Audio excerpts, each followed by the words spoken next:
Yeah, they're a little dense, but you know, gotta challenge yourself along. Just take a little bit if you can't get the particulars because she's so Awesome stuff.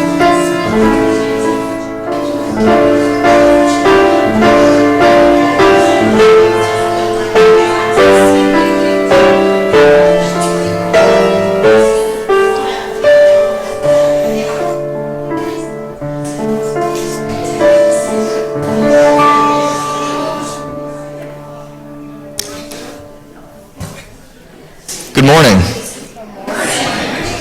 and welcome to the Unitarian Coastal Fellowship. We're so glad you're here.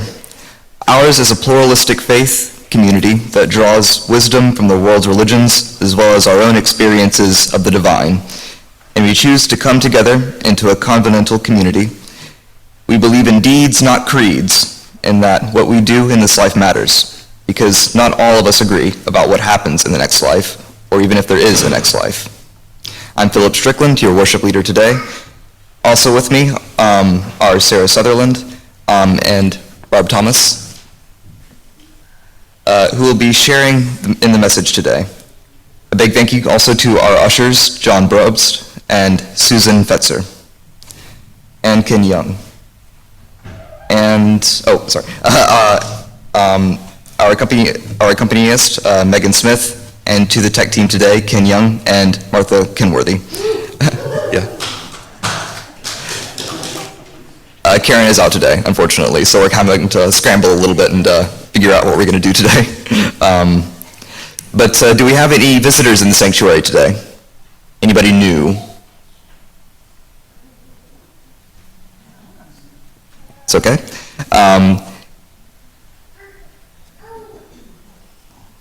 All right. And now with the AV team, please tell us who's on Zoom today. Is anybody new today? Oh, okay.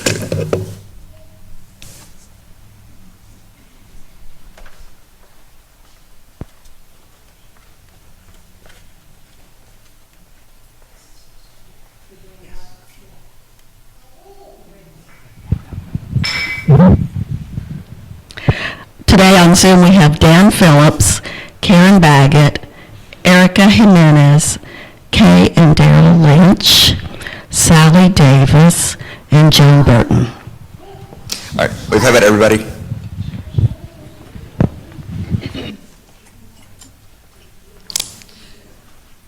We have a few announcements today. Thank you everyone who joined our choir for caroling and cookies at Empower last Tuesday. We also handed out gift bags from our congregation to the clients. Everyone had a great time. Speaking of cookies, bake a few extra this year and bring them to December 22nd's worship service. This is our intergenerational no-rehearse nativity pageant. Yeah. With some cookies afterwards during coffee hour. We will also need some cookies for the Christmas Eve worship service, which is at 5 p.m. So all you happy bakers, get to it. And if you want to bring store-bought, all the elves will be happy. We are making good progress toward having amazing gifts for the men and women of Hope Mission, Empower, and Beach House. We still need a few volunteers. And today, after the worship service, we need 5 volunteers for stuffing the bags for Beach House, Hope Mission, and Carter Long-Term Recovery Alliance. If you can help today, please see Miriam Green right there. Our worship team would also appreciate your participation in Sunday services. When Reverend Leslie is not at the pulpit, we either hire guest speakers or prepare a lay-led service, kind of like what we're doing right now. Any ideas you might have for future services should be presented to the worship committee. And you can work in groups of 2 or 3 to prepare this service. We have resources and helpers that are available, or instead, you may just offer to be a presenter of a pre-written message. And of course, we would love to have you join the worship team. Our next meeting is on Zoom on December 19th at 6:30 p.m. And if any of you are interested in joining that meeting, just let me know, or Reverend Leslie or Karen Baggett, no. And now, we invite everyone in the sanctuary to please silence your cell phones, and all those on Zoom to please turn off your cameras to conserve bandwidth. Now everyone please turn and greet one another.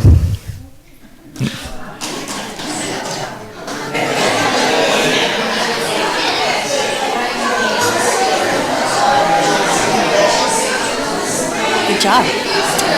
It's a little rusty, but you know. That's okay, that's okay. Last minute.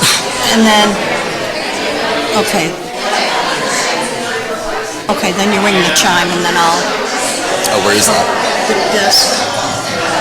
Just tell me when would be a good time. I've never done this before. After you see sort of like a minute or so, a minute or two, or then you can ding it once or twice. I'll ding it once the hand hits 12. How's that sound? Like the second hand? That sounds good. Yeah. Remember, we're flying by the seat of our pants today. Right. We're gonna be okay. We're gonna Yes, get out. absolutely.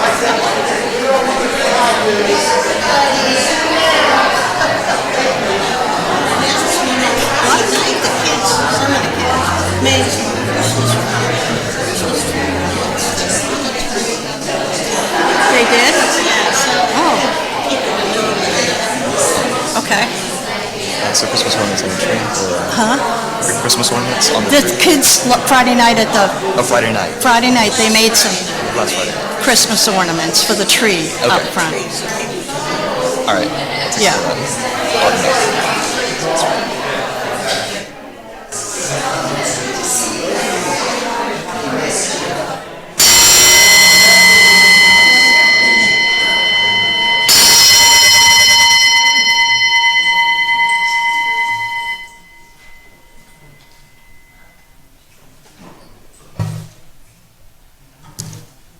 Never done that before.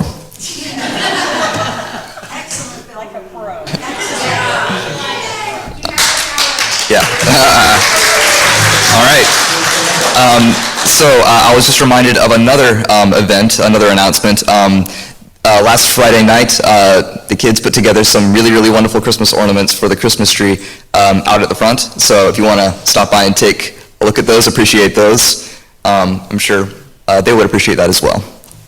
We have some of them in the fellowship hall too, and it's really a neat technique. You'll have to take a look. We had great help from Bella, and I'm sorry she's not here today. It was fun. And Payson helped too. Thank you. All right. So you want to go? Today we open with a poem from an anonymous author.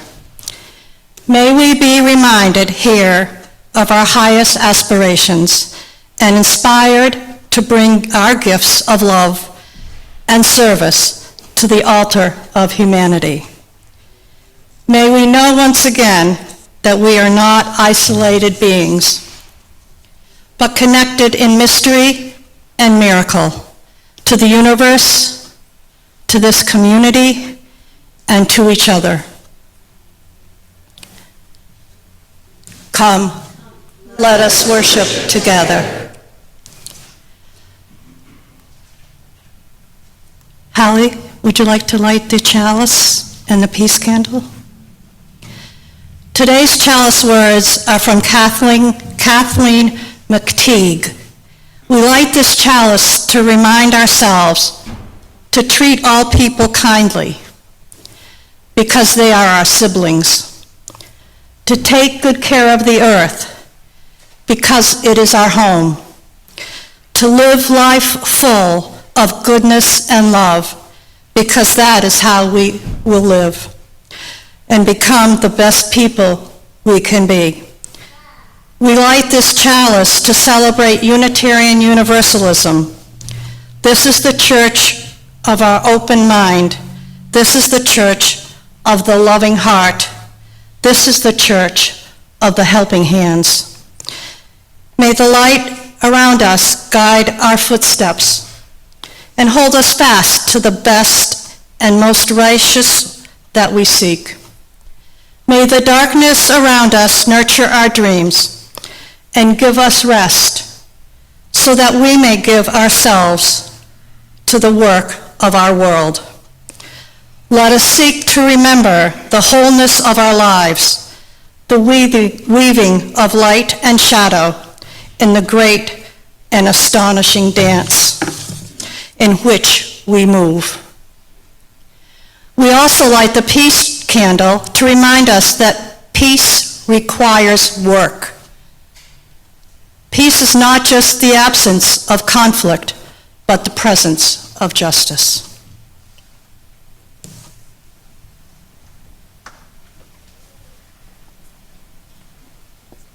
Thank you, Sarah and Hallie. Now, please rise as you're able and willing and sing Winter Night, number 256 in the Gray Hymnal.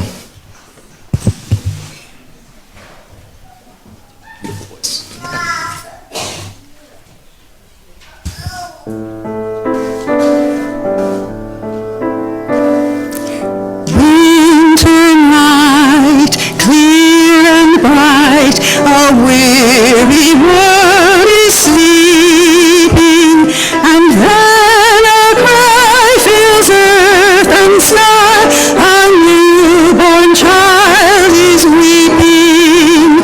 Hush-a-bye, lullaby, blessed little baby. Drops of pain flow like rain, tell why your tears are falling.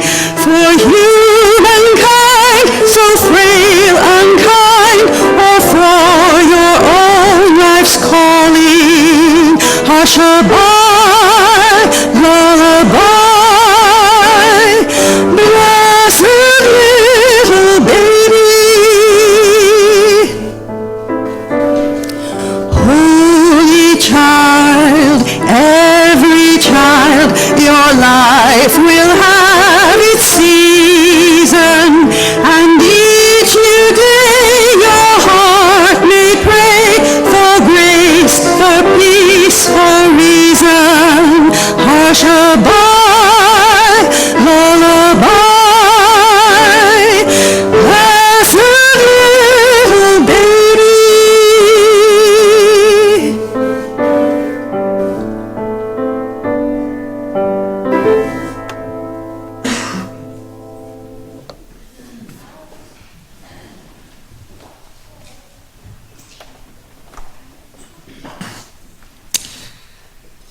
Now we'll move on for our Time for All Ages. So for all of our youths who are able and willing and those who are young at heart, please gather at the front for our reading.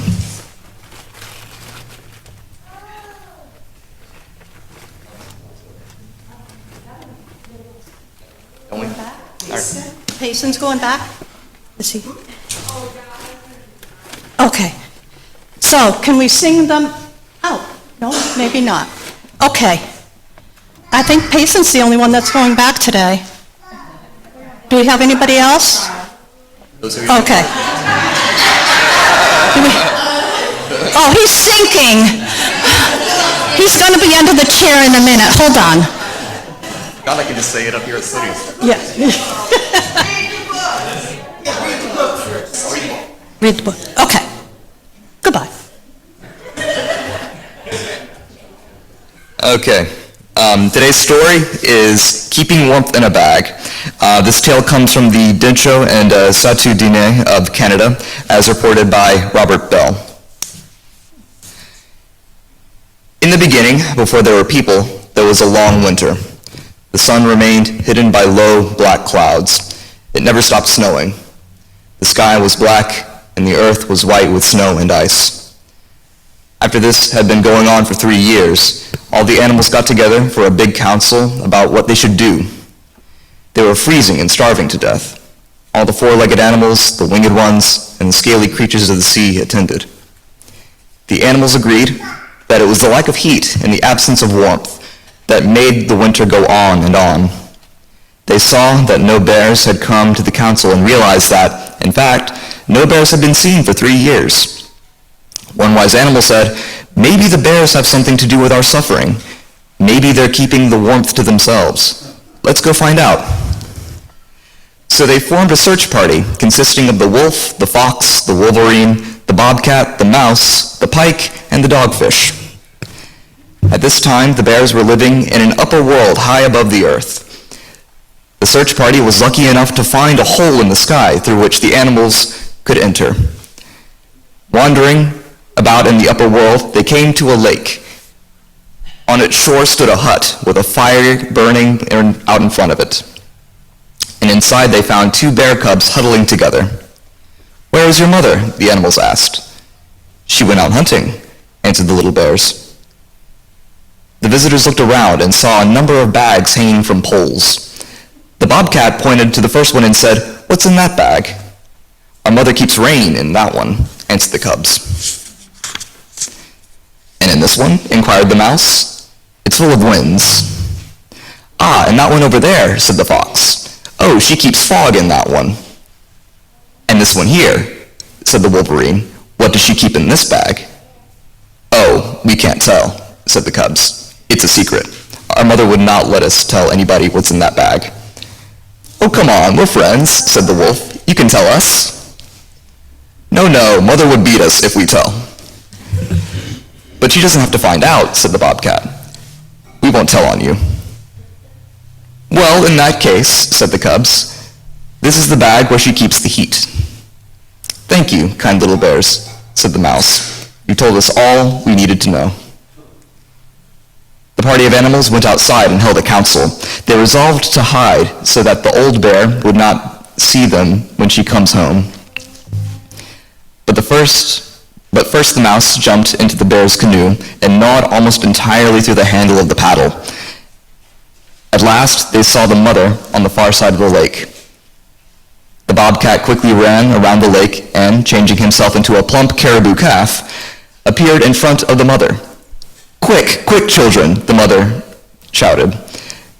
"Help me catch this caribou for our dinner." The cubs came scrambling out and scurried to their mother as fast as they could run. The bobcat lured them deep into the forest. Meanwhile, the other animals went to the hut, jerked the bag down from the pole, and made off with it, pulling and tugging. The caribou, bobcat, ran back to the lake and jumped into the water, where it swam toward the hut in the opposite shore. The bear mother leapt into her canoe and paddled furiously after it, but halfway across the lake, her paddle snapped in two at the spot where the mouse had gnawed at it. The bear pitched into the water and upset the canoe. In the meantime, the bobcat reached the shore and assumed his usual shape. "Hurry," said the others.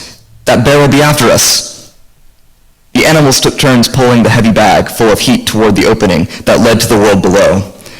When one of them got tired, he passed the burden on to another. By then, the old bear was hot after them, and all the bigger animals were exhausted.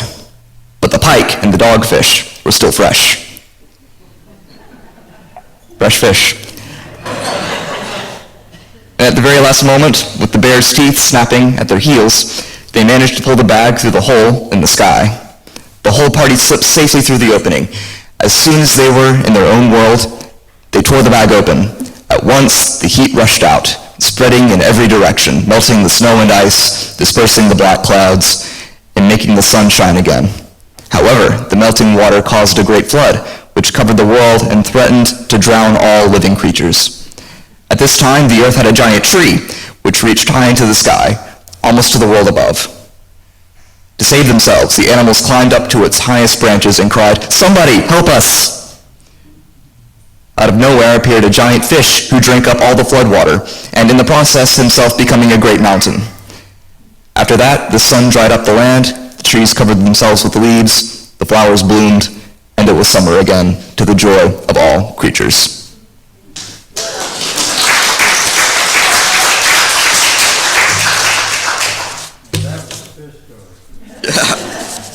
Very trippy, that's why I liked it.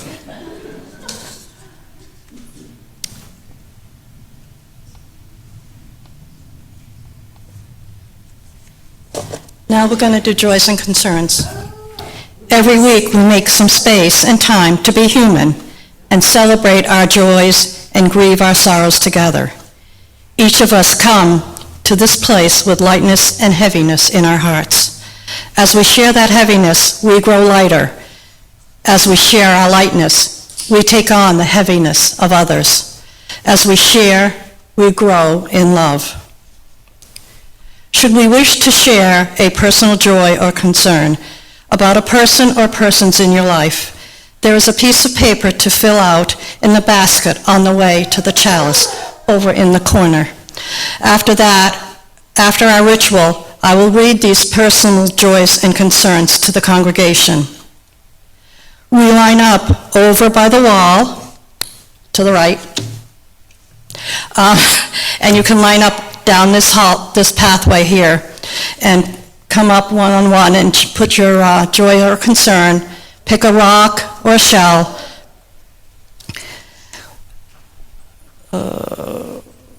As Megan plays the piano, I invite you to our stones and water ritual.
Oh, yeah, right here. Okay. I thought it was before this.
I will read the community responses. Stormy is sad that TikTok will be banned on January 19th. I didn't even know that. This is for Karen Baggett. Karen, this is for healing from Maria. Sorrows and hope for those suffering addictions and loss and loneliness this Christmas.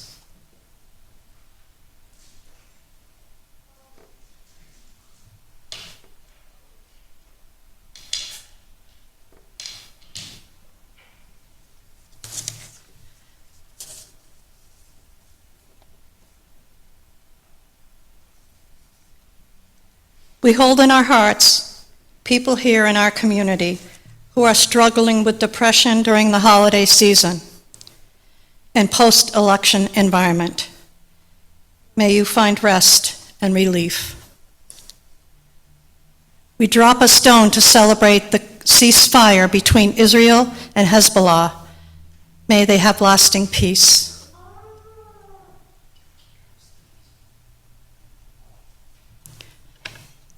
By the light of this chalice, let us together take a moment to hold in our hearts all known and unknown who are struggling for the sorrows and concerns shared here. May you feel sympathy and compassion from us. Take a moment to open our hearts to joy, ours or that of others, known to us and unknown. We join you in celebration. For all that remains unspoken, both joys and sorrows, may the caring of our community offer you both kindness and hope. Please join me in singing the children out to their classes. Blessing you were born, and it matters what you do, what you know. Piece of the truth, may the beauty we love be what we do when we don't have to do it alone. I was born and it matters what I do. What I know about God is a piece of the truth. May the beauty we love be what I know, and I don't have to do it alone. It's a blessing you were born, and it matters what we do. What you know about God is a piece of the truth. And the beauty we are, be what we do when we don't have to do it alone.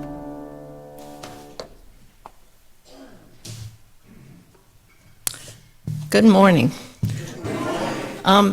Last night, a little bit after 9 o'clock, Karen called me, which is usually past my bedtime, but to tell me that she was sick and wasn't going to be able to be here today. She kind of put together this whole service with, of course, Philip and Sarah's help.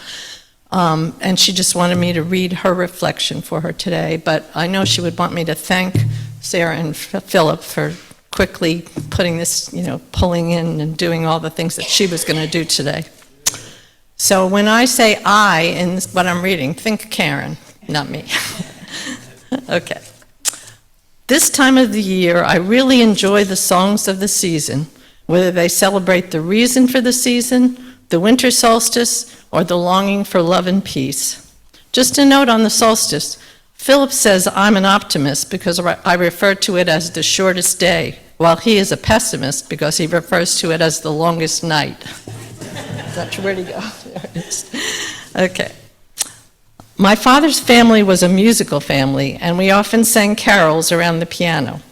In recent years, since my time with Unitarian Coastal Fellowship, I've been a part of caroling, both giving and receiving. For example, our recent caroling party up the street at Empower and past caroling at Hospice House and at the Newport Correctional Facility. After my mother passed away in December of 1998, the UCF choir came to my door singing Christmas carols, and that truly warmed my heart. So I'd like to share with you today 2 poems that celebrate the tradition of Christmas carols and caroling. The first is a poem by my grandmother, Mary Wells Baggett. She was a prolific poet, and for at least 20 years she published these small books of poetry for Easter, Mother's Day, and Christmas as gifts for her friends and family.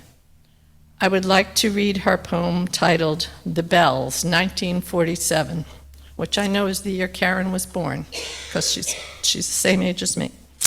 Dedicated to my cousin, Barbara Jean. We went shopping together, my little granddaughter and I. 'Twas just a few days until Christmas, and presents we had to buy. She was only 5, and in her little red purse she had just 50 cents. "Grandma, do you know I'm going to buy a lot of nice presents?" Oh, the day was cold, and she held my hand, and gaily we tripped along, in and out, here and there, amid the busy throng. "Oh, Grandma, listen, hear the bells. It's our carol that they play. Hark, the herald angels sing. We sang that in school today." And there we stood on the busy street, her little hand in mine. The noise and the crowds we heeded not. Above us the carol divine rang out again and yet again, "O come ye to Bethlehem." "Grandma, I like to hear the bells. They sure sweet music bring." Out of a crowd, a child of 5 paused to hear the Christmas bells ring. "O busy street, O hurried throng, pause a while, be still. Look up and listen to the bells. Peace on earth, goodwill." The second is a prose poem I wrote, Karen, a few years ago. It is titled "Singing to the Dogs a Week Before Christmas." Hoping to pull away the filigree web of grief, our friend invited us to eat, drink, and sing, to celebrate with a night of hope and sharing of spirit after the death of her son. Around the Atlantic Beach neighborhood we walked, song sheets in hand, short stretches with no one home, then a light. Through the storm door, we could see a family in their kitchen preparing a meal. But when we'd begin to sing, only the dog would come to look and listen. More than once this happened. Up the street, a dog out in her side yard looked straight at us, ears perked up, but she didn't join in. Maybe she wanted to, but had been told that she couldn't carry a tune. If she had howled along with us, would that be considered a compliment? Up and down the streets we walked in the chill night air. O holy night, O night divine, whenever possible, hold us in celebration of hope and sharing the spirit. That's it.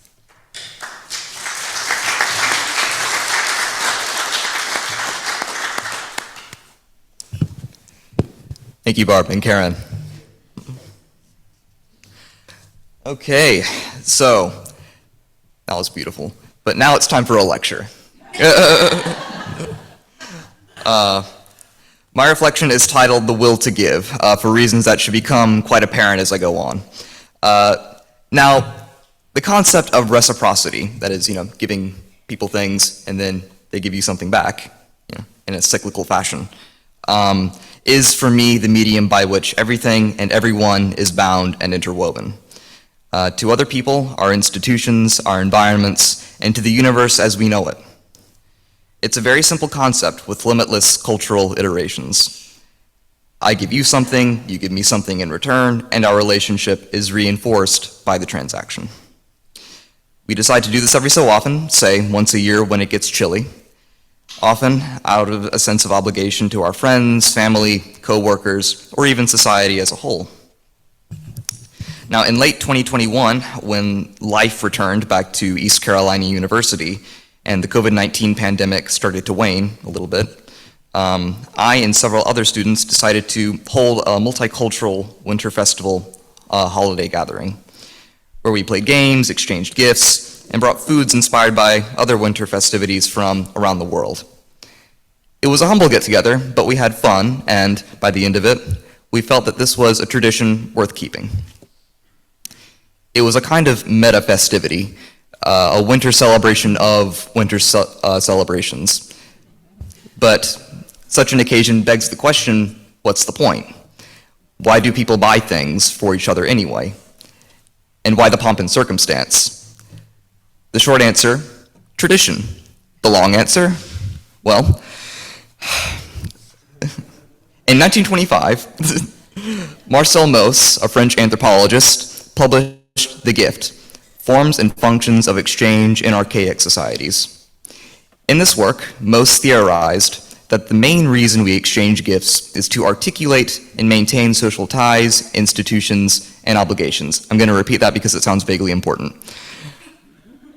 In this work, Mauss theorized that the main reason we exchange gifts is to articulate and maintain social ties, institutions, and obligations. In other words, gifts serve a primarily social function. The most famous examples are the potlatches of the Haida and Tlingit of southern Alaska, as well as the Kula ring in Melanesia. Potlatches were often held to mark major life events and, in tandem, serve as opportunities for nobles to distribute their wealth. In the Kula ring, ceremonial gifts, primarily shell ornaments, are exchanged to keep ties with groups from different islands. These ceremonies are still practiced to this day. As such, the function of gifts, even in our society, is shrouded in so many layers of historical, spiritual, and mythical symbolism. In such systems of exchange, more complicated ideas begin to crystallize within our culture. Charity, for example. However, gifts in different contexts have different values.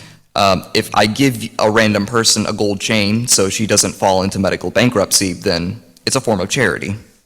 But if I'm a juror and I'm on a jury and a mobster gives me a gold chain, it's probably not charity. And yet, all gifts are chains in a metaphorical sense. Some link you to other people, and some bind you to the curse of having to figure out what to give back. A chain can inspire love, friendship, or solidarity, but it can also stoke anxiety, confusion, or illustrate inequitable power dynamics. In the end, no gift goes unreciprocated, just as there's no such thing as a free lunch. Coffee's on the house, though. But I digress. It's worth pointing out that Marcel Mauss, originally a student of philosophy and religion, was inspired by Vedic texts on sacrifices while he was writing The Gift. Indeed, there is very old wisdom that I feel reverberates still in the bustling streets of Tamil Nadu, India. While I was there, I visited OFFER, or the Organization for Elam Refugees Rehabilitation, which describes itself as a nonprofit, non-political, humanitarian organization comprised of Sri Lankan refugees whose mission is to speak up for the rights of other such refugees and to provide them peace, dignity, and empowerment. I had the privilege of meeting its founder, S.C. Chandrahasan, who touched on something quite profound in one of his lectures.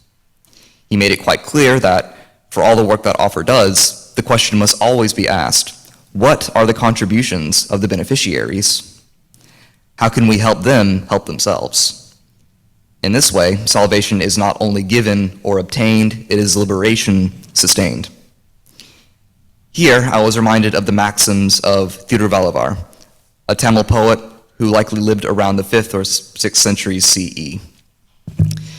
The poems in his Thirukkural, his book of poems and maxims, resonate well with contemporary Vedic traditions and have since been revered by Jains, Shaivite Hindus, Buddhists, and Christians alike. While Thiruvallur touches on subjects of charity and friendship more directly, I have chosen to end my reflection with a reading from the Thirukkural, one which highlights yet more salient themes of reciprocity that run deeper than the sea of humanity itself and fuel the cyclical agency of all life, and that is the importance of rain. The importance of rain. It is the unfailing fall of rain that sustains the world. Therefore, look upon rain as the nectar of life. Rain produces man's wholesome food, and rain itself forms part of his food besides. Though oceanic waters surround it, the world will be deluged by hunger's hardships if the billowing clouds betray us. For when clouds withhold their watery wealth, farmers cease to pull their plows. It is rain that ruins, and it is rain again that raises up those it has ruined. Unless raindrops fall from the sky, not a blade of green grass will rise from the earth. The very nature of oceans, though vast, would diminish if clouds ceased to take up water and give back rain's gifts. Should the heavens dry up, worship here of the heavenly ones and festivals and daily rites would wither. Unless the heavens grant their gifts, neither the giver's generosity nor the ascetic's aloofness will grace this wide world. No life on earth can exist without water, and the ceaseless flow of that water cannot exist without rain. So maybe in lieu of asking for a white Christmas, I will ask for rain.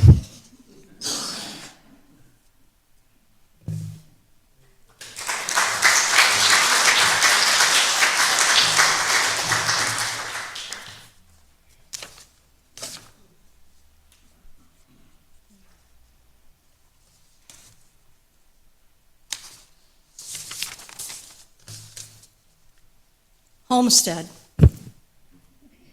Homestead. As I was thinking about what I was should write for this week's reflection, my mind first went back to my Catholic upbringing until I was 15. And as many of you have stories about your religious upbringing, I did too. Our family left the church, and I was left wondering what was ahead for me spiritually, never setting foot in a Catholic church again. Long before I was indoctrinated into the Catholic faith, I experienced a different faith and tradition, one that was about inspiring life, living in harmony with myself, the environment, and the world around me. All of my memories through my lifetime came back to family and the richness it holds in my heart. So, what are my spiritual traditions, I ask?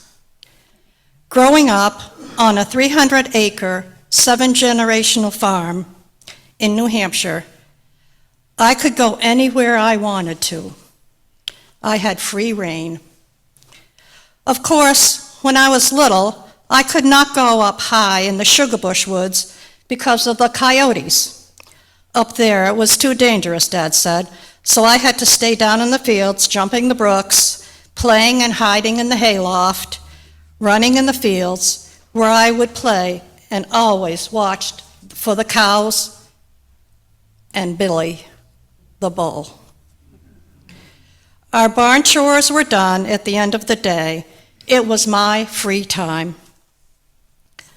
I had a special rock I would sit on the edge of the field. Carrying my small, well-used notebook, I would put pen to paper, write and sketch around the edges of each page, just with little doodles, and listening to the brook's babbling water that ran past my barefoot toes. I would think about the world and what it would hold and look like for me when I grew up. Being a teenager, I had so many questions about life. As I walked across the stone walls, wondering if other kids would know what it felt like to have cold granite moss-covered rocks jumping down, running through the fields until you could run no more. But running to where? Would I find another church? What would that look like? What was I looking for? I realized later that I had it right in front of me. I got my spiritual traditions from living on the farm with the strong family ties of what farm life meant, where I could find my inner peace through so many ways. Traditions run strong in my family, with one being holiday dinners at the old farmhouse. Especially Christmas, with 17 family members sitting around 3 tables, sledding down the hills with my 6 cousins until my mom and aunts finished cooking dinner. I remember the food we shared and the smell of my grandpa's cigar and his big ashtrays with flicks of ashes all around, which at times was a bit too much. his ribbon candy on the credenza, which had crumbs stuck to his beautiful linen runner. Grandpa was getting old. Aunt Ruth's suet pudding and hard sauce. Aunt Alice's 6 pies. Aunt Mid's homemade chocolate sauce and her appetizers could fill a whole table. My mom's vegetables and pickles from the garden and her Southern Rusk homemade rolls. The smells of tasty food, laughter, and excitement. And who was going to get the coin in the suet pudding was all part of Christmas at our farmhouse. As I grew up, and before I moved away from home, my mother taught me how to be self-sufficient in this world I was adventuring into. Putting my hands in the ground to grow our own crops, making our own maple syrup, raising our own animals, preserving our food for the winter, eating and breaking homemade bread together, sharing the crops with other farms around us were all part of learning and being spiritual inside of me. Putting food away, quote unquote, is what we called it. In the root cellar, at a cold 36 degrees, the potatoes, squash, apples, all lined up in boxes, covered with old burlap bags. Onions hung from the ceiling. Beets and carrots we stored in sand in the boxes, and again, covered with burlap bags. The bulk pickles, cured salt pork in crocks on the gravel floor, jams and jellies, all the canned vegetables all lined the shelves. Our root cellar was full and ready for cold winter months ahead. Was calming, satisfying, and spiritual. From planting the first seeds in the warm, moist dirt in the spring to the harvest in the fall. My spiritual tradition has not ended. It continues to this day by sharing old family recipes written in my aunt's and mother's handwriting, fills my recipe box full. Although I will not be making any suet pudding. I get to share my spiritual traditions with my daughter and granddaughters as they know how to plant a garden and put food down, just like their great-grandparents did for 7 generations on the same plot of land. I will be able to continue my spiritual traditions wherever I go and share it amongst friends and acquaintances and give forward a bit of what I have learned along the way. As I close, I leave you with a poem I wrote a long time ago, sitting on the rock in the field by the brook. Take my hand and walk with me along this gravel country road that bends its way between the gray and crooked apple trees, by the birches and over the brooks as we walk the stone walls, climbing up and over all the rolling hills, up to the farmhouse and the big long barn at the top of the hill. Take my hand and walk with me, as mine is so little and soft. Teach me the things that make the world go round, from counting my numbers to seeing the beauty the world holds for me. Take my hand and walk with me, to know sister language, as little girls giggled with excitement over the silliness of things, and older brothers that say, "Oh, they're at it again." Take my hand and walk with me, to know sister love as we guide each other through hard times. Take my hand and walk with me, to adventures unknown and places never seen before, and share what you have learned with me. From farmland to seashores, with shell sand dollars and starfish, not yet discovered as we walk along the warm sand where no one has stepped before. Take my hand and walk with me. As I listen to your laughter and guidance, and feel that your wise words of wisdom will be carried a lifetime through our family. Take my hand and walk with me as I listen to your whispers and carry them with me forever. Take my hand and walk with me.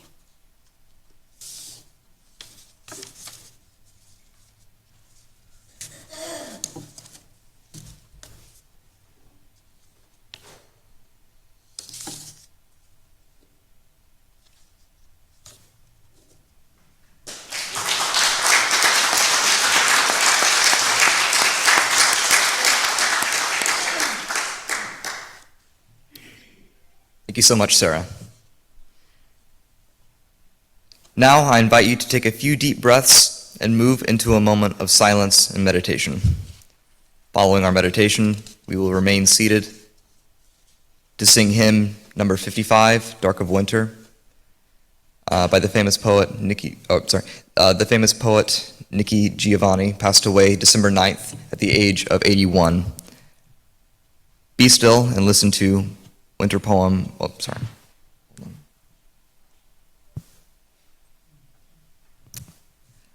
We're going to do the hymn after the meditation. So, meditate.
Quiet calm surrounds me.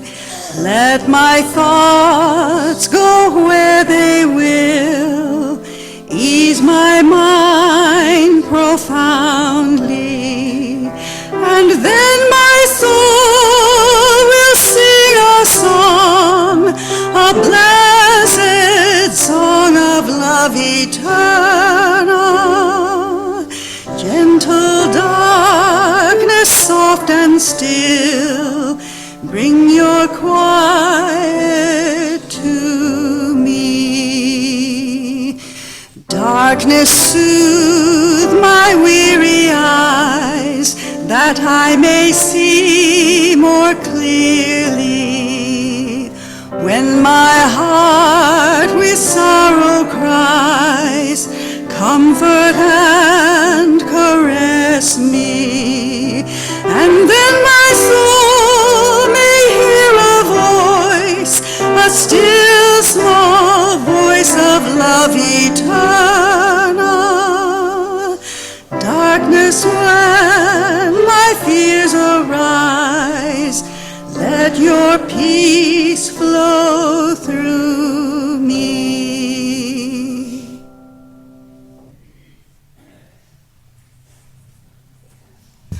My mistake. So now I will recite the poem by Nikki Giovanni, who passed away on December 9th at the age of 81. Be still and listen to Winter Poem, one of her many gifts to us. Once a snowflake fell on my brow, and I loved it so much that I kissed it, and it was happy, and called its cousins and brothers, and a web of snow engulfed me. Then I reached to love them all, and I squeezed them, and they became a spring rain, and I stood perfectly still and was a flower. I wanted to say that, or else Karen would get mad at me.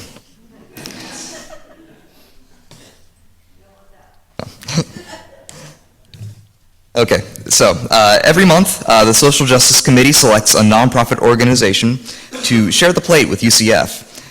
For 1 month of December, we have selected the Bridge Down East. The Bridge Down East is a nonprofit organization that seeks to have a positive impact on the Down East community in Carteret County, North Carolina, by offering a variety of programs throughout the year. The Bridge provides academic enrichment for children with after-school and summer programs. And they also help students meet or exceed state and local standards in core academic subjects, offer cultural and life enrichment activities to complement academic programs, and provide free meals and snacks and transportation to and from the program. There are currently 99 students enrolled between 2 sites, one at their facility location on Harkers Island and one at Atlantic Elementary School. Adult programs are offered as well in partnership with Carteret Community College. Please give generously this month to support this wonderful organization, which is doing so much for the Down East community. I invite the greeters forward to collect today's offering.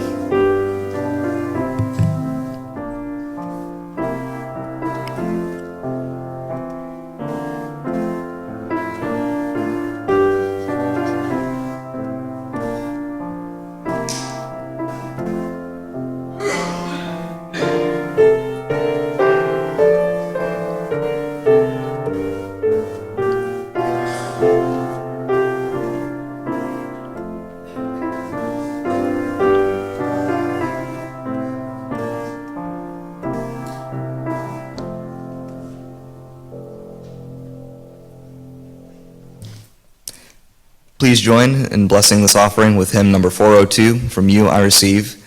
We will sing it twice. From you I receive, to you I give, together we share, and from this we live.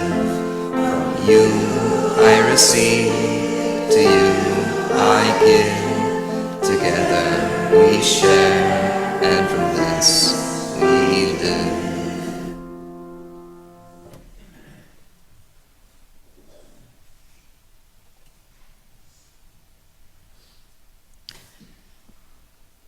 We extinguish this chalice. Please join me in reading our chalice extinguishing words. We extinguish this flame, but not the light of truth, the warmth of community, or the fire of commitment.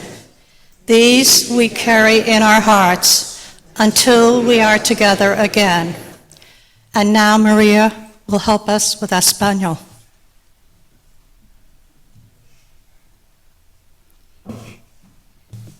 And now, please repeat after me. Extinguimos esta llama, pero no la luz de la verdad. El calor de comunidad o el fuego de nuestro compromiso. Estos los llevaremos en el corazón hasta que estemos juntos otra vez.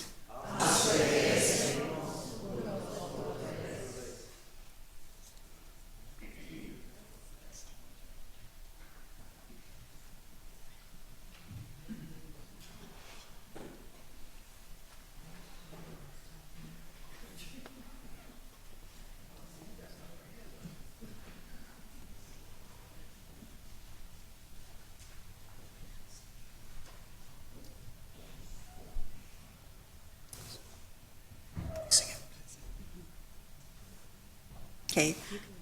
Okay, our closing hymn is number 226, People Look East.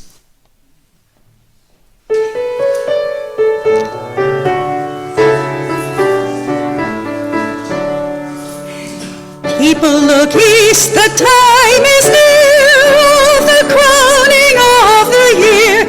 Make your house fair as you are able, trim the hearth and set the table. People look east and sing today, love the guest is on the way.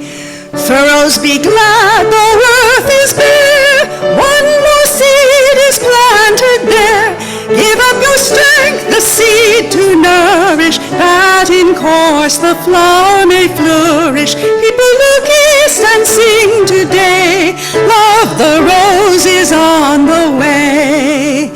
Stars keep the watch when night is dim, one more light the bull shall bring, shining beyond the frosty weather, bright as sun and moon together. People look east and sing today, love the star is on the way.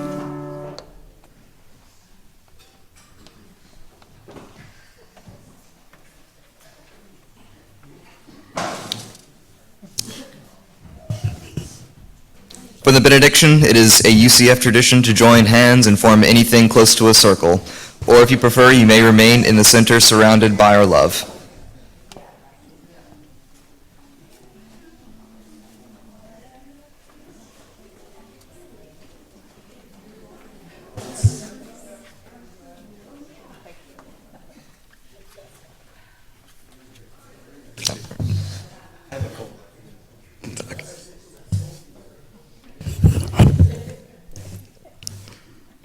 We receive fragments of holiness, glimpses of eternity, brief moments of insight. Let us gather them up for the precious gifts that they are, and, renewed by their grace, move boldly into the unknown. Go together in peace. Thank you, Strick. Thank you. We had to cobble this together after Karen. Tell them straight from you. Yeah, that was... It needed